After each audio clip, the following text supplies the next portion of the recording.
ഞങ്ങളൊന്നിച്ചൊരു യാത്ര പോയതാണ് കൊളവള്ളിക്ക്. പുൽപ്പള്ളി സീതാമൗണ്ട് കഴിഞ്ഞാണ് ഈ ഗ്രാമപ്രദേശം.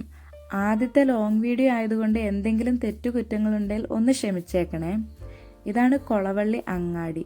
കോവിഡ് കാലത്ത് വൈകുന്നേരങ്ങളിൽ സൊറ പറഞ്ഞിരിക്കാനാണ് ആദ്യം വന്നത്. പിന്നീട് ഇപ്പം 4-5 തവണയായി വരുന്നു. അറിയുന്ന പയ്യനാണ്. ഫോൺ കണ്ടപ്പം അവനൊരു നാണം. അധ്വാനിക്കുന്ന ചെക്കന്മാരെ കാണണോ? കണ്ടില്ലേ, പോത്തിനെയൊക്കെ തീറ്റി കൂട്ടിൽ കയറ്റാറായി. മാലിന്യം വലിച്ചെറിയില്ലെന്ന് ബോർഡിലൊക്കെ ഉണ്ട്. ബാക്കി വഴിയെ ഞാൻ കാണിച്ചു തരാവേ. കൊയ്ത്തൊക്കെ കഴിഞ്ഞതായതുകൊണ്ട് ഉണങ്ങി നിൽക്കുവാണ് ഫുള്ള്. വൈക്കോലൊക്കെ കെട്ടി വെച്ചേക്കുന്നത് കാണാം. ഇവിടെ ഫുള്ള് ഫെൻസിങ് ഘടിപ്പിച്ചിട്ടുണ്ട്. തൊട്ടപ്പുറത്ത് കാടായതുകൊണ്ട് ആനശല്യം ഭയങ്കരമായിട്ടുണ്ട്. കൃഷിയെല്ലാം നശിപ്പിച്ച് കളയും. നമ്മളെപ്പോൾ വരുമ്പോഴും ഇതുപോലെ കുറച്ച് കുട്ടികൾ ഫുട്ബോൾ കളിക്കുന്നുണ്ടാവുമേ. വൈകുന്നേരം വന്ന് സൊറ പറഞ്ഞിരിക്കാൻ പറ്റിയ നല്ല അടിപൊളി സ്ഥലമാണ് കേട്ടോ. കണ്ടില്ലേ, ഇവിടെ കുറച്ച് ചാച്ചന്മാരിരുന്ന് വർത്താനമൊക്കെ പറഞ്ഞിരിക്കുന്നത്. മീൻ പിടിക്കാൻ വേണ്ടി കൊണ്ടുവന്ന് വെച്ച വലയാണ്. സാധാരണ വരുമ്പോൾ അവിടെ ഇവിടെയൊക്കെ ആയിട്ട് ആളുകൾ മീൻ പിടിച്ചുകൊണ്ടിരിക്കുന്നത് കാണാം. ഇപ്രാവശ്യം വന്നപ്പോൾ അങ്ങനെ അങ്ങേ അറ്റത്തുണ്ടായിരുന്നു. പിന്നെ കൊച്ചുള്ളതുകൊണ്ട് ഞങ്ങൾ അങ്ങോട്ടേക്കൊന്നും പോയിട്ടില്ല. ആന വരുന്നതിൻ്റെ തെളിവാണ് ഇത്. ആനപ്പിണ്ടമാണ് ഈ കിടക്കുന്നത്. ഇത് കബനി നദിയാണ്. ഇതിൻ്റെ അക്കരെ കടന്നാൽ നമുക്ക് കർണാടക എത്താം. ഒരു ഏപ്രിൽ മെയ് മാസത്തിലൊക്കെ വരുവാണെങ്കിൽ വെള്ളമൊക്കെ പകുതിയും വറ്റി കിടക്കുന്നുണ്ടാവുമേ. അന്നേരം ഫുള്ള് ഇവിടെ ഒത്തിരി ആളുകളും വരാറുണ്ട് കുളിക്കാനും ഒക്കെ ആയിട്ട്. അന്നേരം ചില സ്ഥലങ്ങളിലൂടെയൊക്കെ നമുക്ക് അക്കരെ കടക്കാൻ വേണ്ടിയിട്ടുള്ള വഴിയുണ്ടാവും.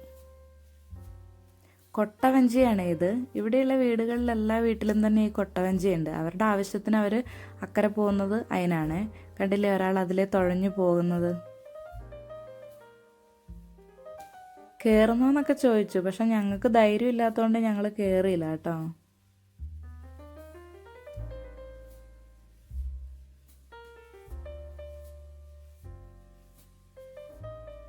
കയറി വന്നപ്പോൾ ഒരു ബോർഡ് കണ്ടപ്പോൾ ഞാൻ പറഞ്ഞില്ലേ, ഇതാണ് അവസ്ഥ കേട്ടോ.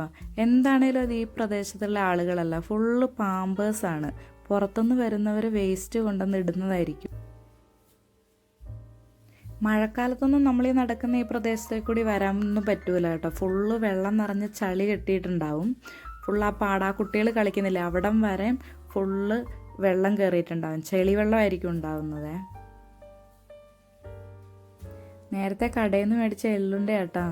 അതൊക്കെ കഴിച്ചിട്ടാകുമ്പോൾ നമ്മൾ കടയിൽ നിന്ന് കണ്ട ആ പിള്ളേരെ കണ്ടു. അപ്പോൾ അവന്മാർ വേഗം ഞങ്ങളെ കണ്ടപ്പോൾ പിന്നെയും നമ്മുടെ അടുത്തേക്ക് ഓടി വരുക കേട്ടോ, വർത്താനം പറയാൻ വേണ്ടിയിട്ട്.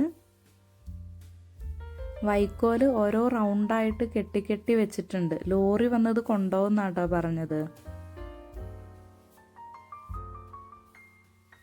ഇവിടെ ഒരു കൊട്ടവഞ്ചി ഉണ്ടായിരുന്നേ. അതിനകത്ത് കയറിയിരുന്നിട്ട് കുഞ്ഞാപ്പിക്ക് ഇറങ്ങണമെന്ന് പോലും ഇല്ലായിരുന്നു കേട്ടോ.